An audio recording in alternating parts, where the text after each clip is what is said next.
Welcome back, everyone, to another deep dive. You know we love to unpack these impactful books, and today we're diving into Ed Mylett's The Power of One More. Oh, yeah, this is a good one. It is a good one. And sometimes it's not about these big, massive action steps, but just those tiny little one more improvements that you do consistently over time.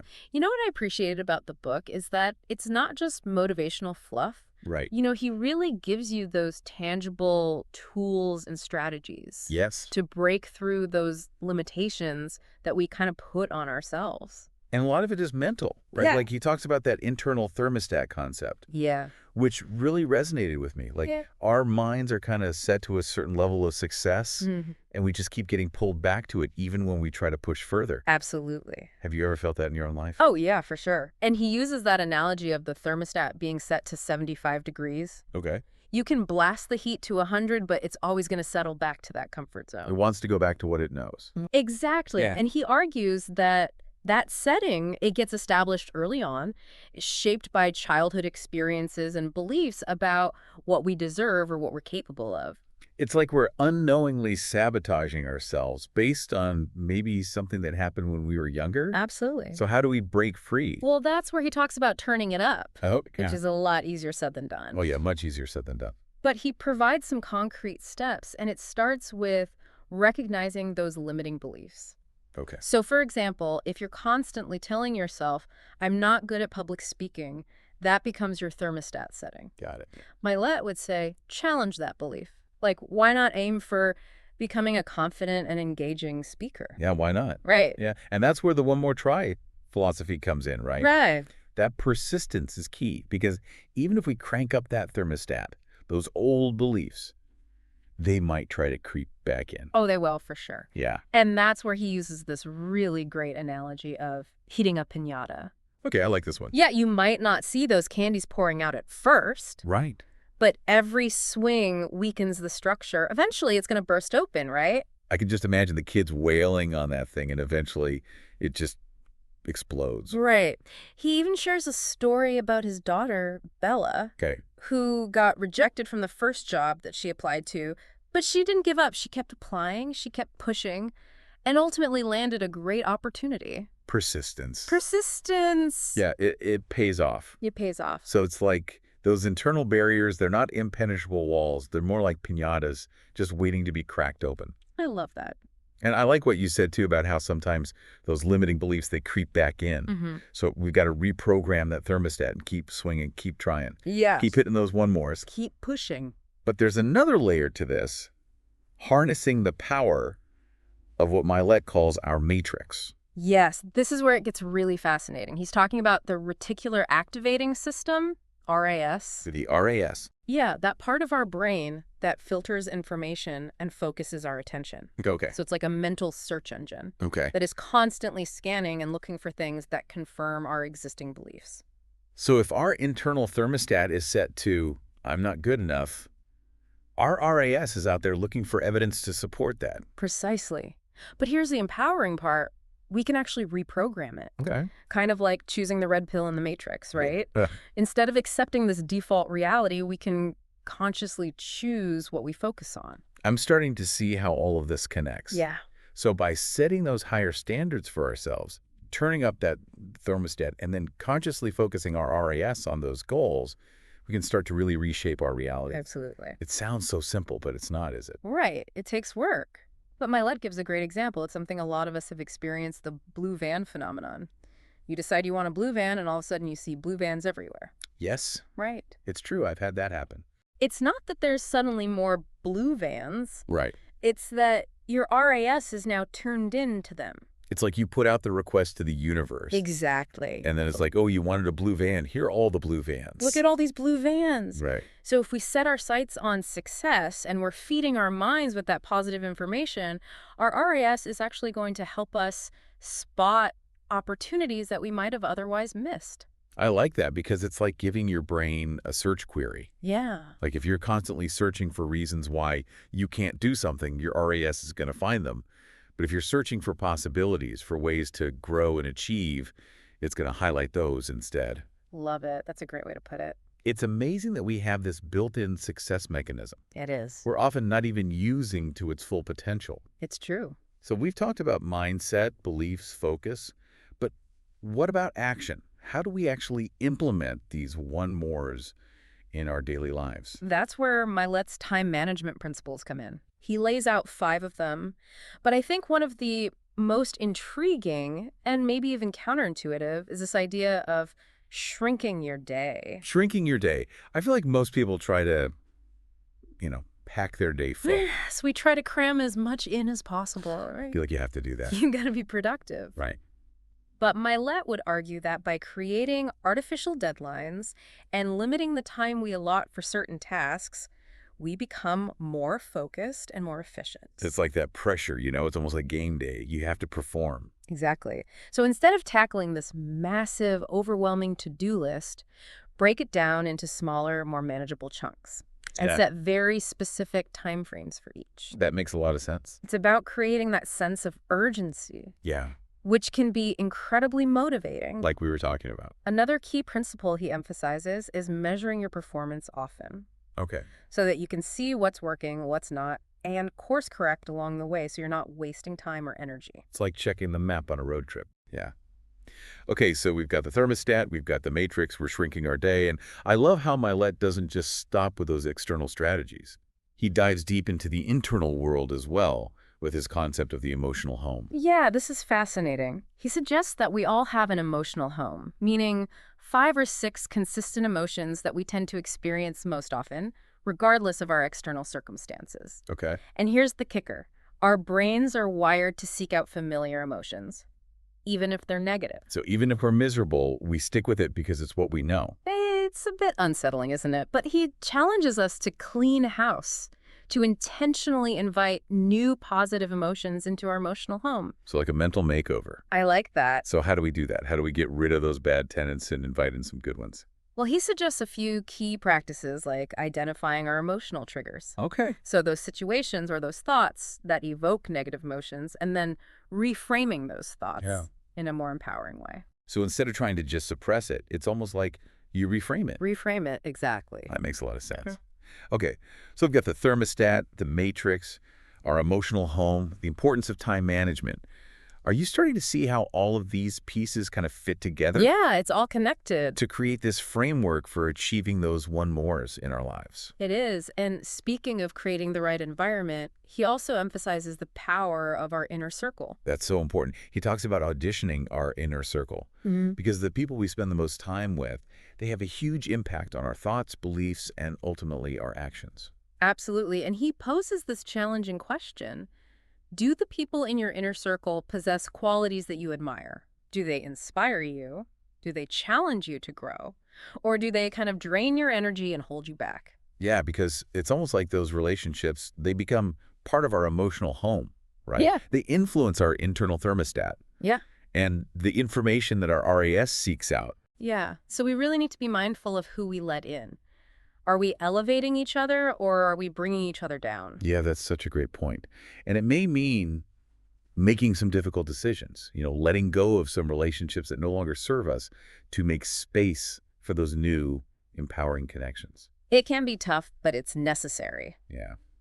Okay, so we talked about mindset, time management, emotional regulation, people we surround ourselves with. It seems like we're building this really solid foundation. Yes. For achieving those one-mores in our lives.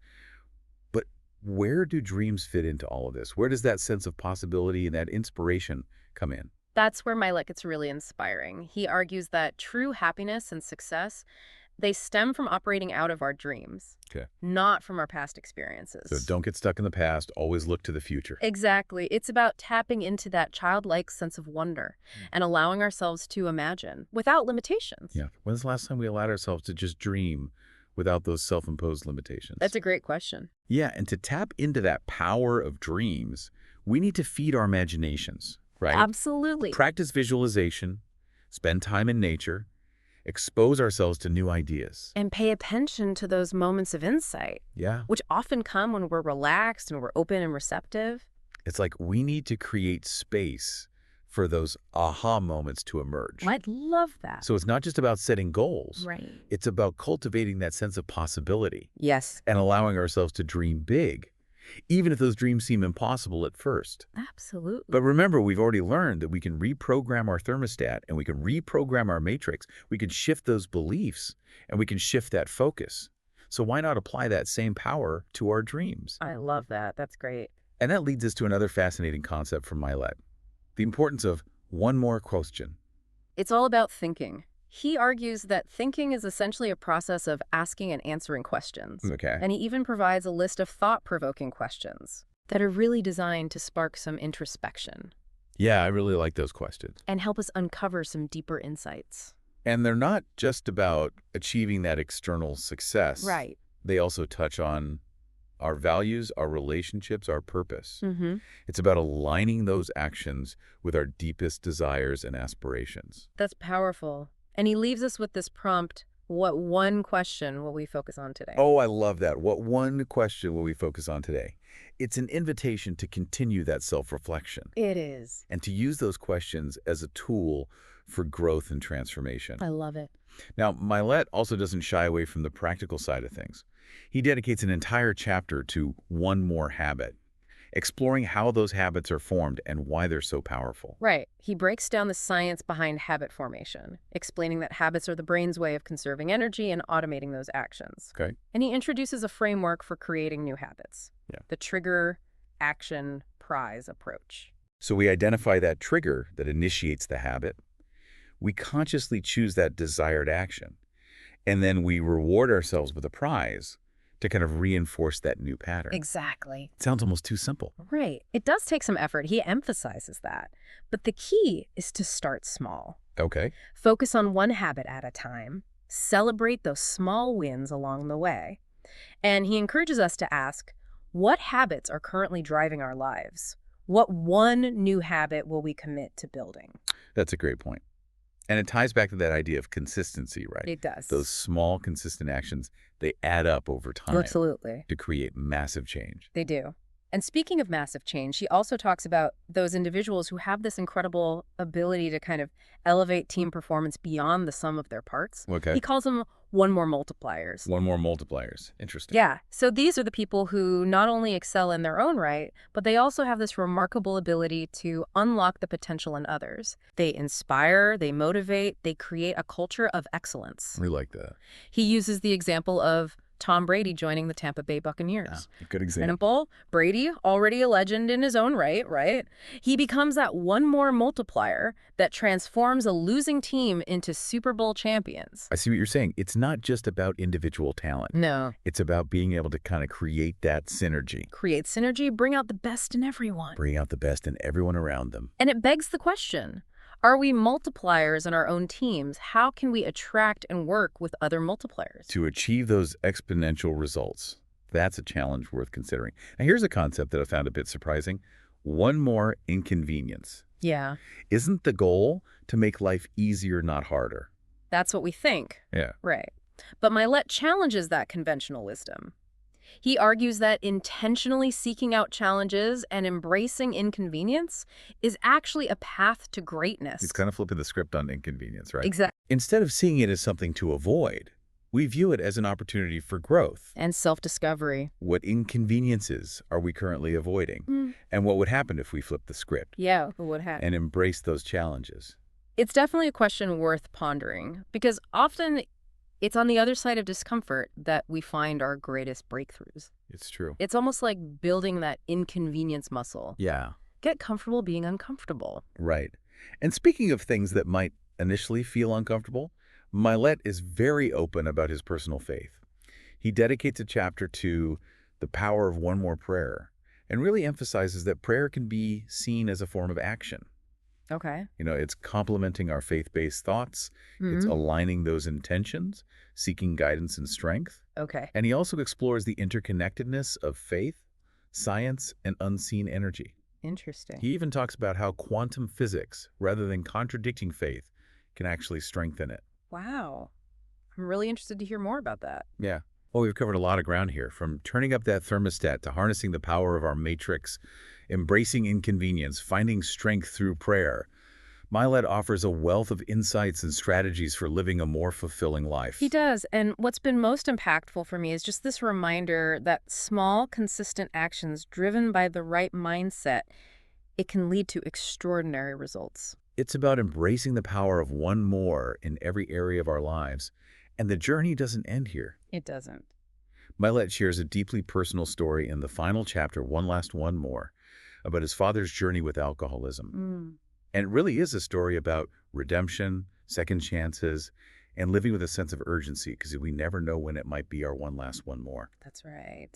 He talks about treating each day as a new life. But before we dive into that final chapter, let's take a moment to reflect. What's been the most surprising or impactful insight for you so far? I think for me, it's the emphasis on intentionality. It's not enough to just go through the motions. We need to be conscious creators of our lives, Yeah, actively shaping our thoughts, our actions, our relationships. I love that. It's a call to take ownership of our journey and make choices that are aligned with our values. That's it. Yeah, it really encourages us to kind of be present and savor those everyday moments, and not take our relationships or our time for granted. It really makes you think about your own life and how you're prioritizing things. What about you? Absolutely, yeah. And I like how it all comes back to that idea of choice, Yes. that we actually have the power Yeah, to choose how we respond. exactly. We're not victims of circumstance. We're not. We have that agency. You have agency, and that even extends to our relationships, right? Like, remember that concept of auditioning our inner circle? Yes. We're being intentional about who we surround ourselves with and Yeah. recognizing that influence. It's not always easy to kind of sit with those questions and be like, are the people that I'm spending the most time with, do they inspire me? It's tough. Are they challenging me to grow? Or are they holding me back? Yeah, those are tough questions, but they're important for creating a life that you really want. Yeah, and sometimes it means letting go Absolutely. of relationships that no longer serve us And that can be the most loving thing we can do for ourselves and for the other person. to create that space for new connections that empower us. Yeah. It's like making room in that emotional home, right? Exactly.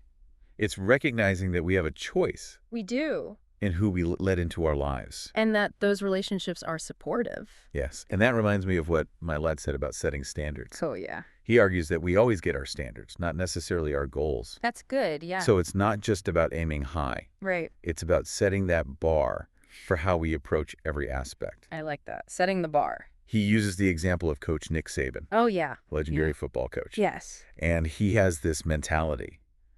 We will practice this until we can't get it wrong. Wow, I love that. Not just until we get it right. It's a whole different level. It's striving for that excellence. Yes. Not settling. And it goes back to those one mores. Yeah. Right. Consistently pushing. A little bit more, a little bit better. And that brings us back to that internal work. Yes. That concept of emotional mastery. Yeah. He talks about developing a sense of equanimity. Yes. Especially in the face of challenges. So it's that calmness, that composure Inner peace. that allows us to navigate those ups and downs. Exactly. And remember that emotional home. We've got to become more aware of our dominant emotions and intentionally cultivate those positive ones. Yeah, and identifying those triggers, Yes. those situations or thoughts Reframing them. that kind of evoke those negative emotions. Yeah. And then reframing those thoughts in a more empowering way. Yeah, taking control of that dialogue Yes. instead of letting it spiral, Right. and surrounding yourself with positive people. Yes. Create that positive environment. It's like creating that positive feedback loop. Yeah. The more we do that, the more we attract it. Exactly. And speaking of attracting positive experiences, he also dives into the power of dreams. Yes. He argues that true happiness and success stem from operating out of our dreams, Yes. not our past. Not the past. So tapping into that childlike sense of wonder, Mm-hmm. imagining without those limitations, Yes. allowing ourselves to dream big. Dream big. And he reminds us that dreams aren't just those frivolous fantasies. They're not. They're powerful drivers of action and achievement. Yes. So when we have that clear vision, it makes it a lot easier to take those steps to make it a reality. It's like setting a destination on our GPS. Without it, we're just wandering aimlessly. Yeah. And those one mores become the steps that we take each day to move us closer to that destination. I love that analogy. Yeah. It's about aligning our actions with our dreams. Yes. And using those small, consistent steps Absolutely. to create that life that we want. And And he provides some really good practical advice on how to do that, like feeding our imaginations, Yeah. practicing visualization, paying attention to those moments of insight that come when we're relaxed and open. It's like we have to create space for those aha moments. I love that. Create space. Yeah. Yeah, and believing in the power of those dreams, even when they seem impossible at first. Yeah. Right. We can reprogram our thermostat, and we can reprogram our matrix. We can shift our beliefs. We can shift our focus. So why not apply that same power to our dreams? I love that. And he reminds us that thinking is a process Yes, of asking and answering questions. it is. And he provides this list of thought-provoking questions to spark introspection. Yes. And what I love is they're not just about achieving that external success. Right. They also touch on values, Yes. relationships, purpose. It's aligning our actions with our deepest desires. And our aspirations. And he leaves us with this great question. What one question will we focus on today? I love that. It's about taking ownership of our thoughts and making sure that they're leading us in the right direction. And that leads us so well into the practical side Yes. of personal development. And that's where the One More Habit chapter comes in. Yes. He breaks it down very scientifically. Right. Explains that habits are essentially the brain's way of conserving energy. Our brains love to automate actions, right? Yeah. And habits are the result. And he gives us this framework, the trigger action prize approach. So we identify that trigger, we consciously choose the action, and then we reward ourselves to reinforce the new pattern. That's it. Sounds pretty simple, right? It does. But again, he reminds us it takes effort, intentionality. Okay. Building new habits takes time. He says start small, focus on one habit at a time, and celebrate those small wins along the way. What habits are currently driving your life? What one new habit will you commit to building? It's about taking ownership Absolutely. of our actions, creating the life we want. One habit at a time. And it goes back to that consistency idea. Yeah, those small, consistent one-mores, Yeah. they add up over time They do. to create massive change. Absolutely. And speaking of massive change, he talks about those individuals who have that incredible ability to elevate team performance beyond the sum of their parts. Yeah. There's one more multiplier. The multipliers, yeah. Right. He uses the Tom Brady example again. Oh, yeah, right. Tom Brady, already a legend, becomes that multiplier that transforms a losing team into Super Bowl champions. It highlights how that right addition can just have a ripple effect. It really does. Right. Attract other talented people. Elevate those standards. Inspire that winning mentality. It's not just about the individual talent, though, is it? It's not, it's more. It's about that synergy, It is. that ability to unlock the potential in others, And bring out the best, right? bring out the best. And are we multipliers in our own teams and circles? How can we attract and work effectively with other multipliers That's the question. to get those exponential results? Now, there's one concept in the book I found a little surprising. One more inconvenience. Yes. Isn't the goal to make life easier, not harder? That's what we think, right? Yep. But Mylett kind of turns that idea on its head. Okay. He argues that intentionally seeking out those challenges and embracing inconvenience is a path to greatness. Okay, so it's flipping the script. Yeah, flipping the script. Instead of seeing inconvenience as something to avoid, it's like, oh, this is an opportunity. What are we avoiding? What would happen if we embraced it? Yeah. Our greatest breakthroughs, they often come on the other side of discomfort. So we need to build that inconvenience muscle. We do. And speaking of things that might initially feel uncomfortable, Mylett's very open about his faith. He is, yeah. He dedicates a whole chapter to the power of one more prayer Right. and how it plays a role in his life, you know, really emphasizing that prayer can be a form of action. Interesting. Okay. It's complementing our faith-based thoughts. It's aligning our intentions. It's seeking guidance and strength. Oh. And, you know, he even goes into that interconnectedness of faith, science, and unseen energy, how quantum physics can actually strengthen faith rather than contradicting it. I love that. Yeah, it's really interesting. And then he shares how his faith has been a source of strength throughout his life. Yeah. Encourages others to explore their own relationship with faith and prayer. And that connects to not having to go through life's challenges alone. Right. You know, there's strength to be found in belief, and prayer can be a way to tap into that. Absolutely. And then he goes into one of the most powerful chapters of the book. One more. He shares that story of his father and his journey with alcoholism and the impact it had on his family. It's really a story about redemption, second chances, and living each day as if it were your last. It really is.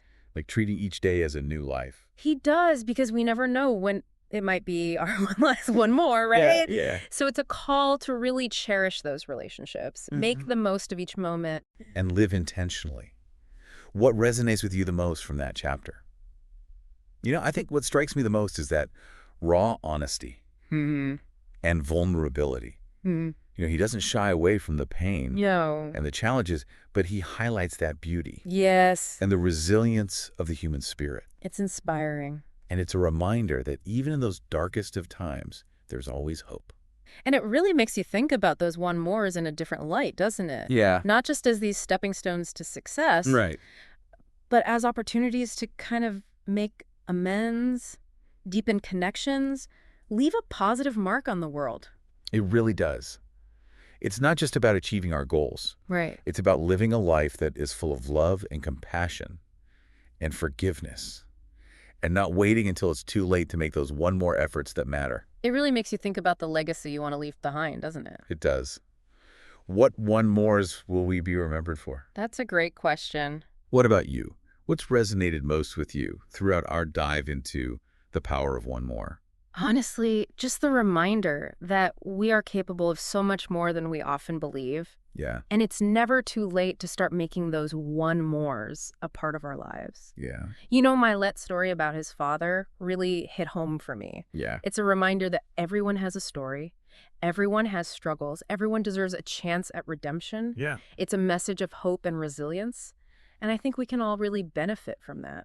Absolutely. It is a beautiful reminder that everyone has a story. They do. And that even in those struggles, there's possibility for growth and healing, second chances. It makes you think about how we treat each other. It really does. And offering that one more ounce of compassion. Yes. And understanding. It's about recognizing we're all on this journey together. We are. We can choose to support one another. It's about extending that one more chance, that one more act of kindness, that one more moment of grace. Recognizing the power we have to make a positive impact, both in our own lives and in the lives of others. And it all starts with those small, consistent one mores. Well said. This has been such an insightful deep dive. We really unpacked the essence of the power of one more We did. and extracted some really valuable takeaways. From reframing those limiting beliefs to harnessing the power of our matrix, cultivating emotional mastery, building those strong relationships, Mylett provides a roadmap for creating a life that is aligned with our values and aspirations. And he reminds us that it's a journey. It's not a destination. It's not, no. It's about showing up each day and making those one more choices That will get us there. that will lead us closer to where we want to be. Exactly. So as we wrap up this deep dive, we want to leave you with one final question. What one more step will you take today to create the life you truly desire? Remember, the journey of one more is ongoing. Keep pushing, keep striving, keep believing. And never underestimate that ripple effect, Yes. because they have the power not only to change your life, but to inspire others. Thanks for joining us on this deep dive into the power of one more. Keep those one mores coming, and we'll catch you on our next exploration.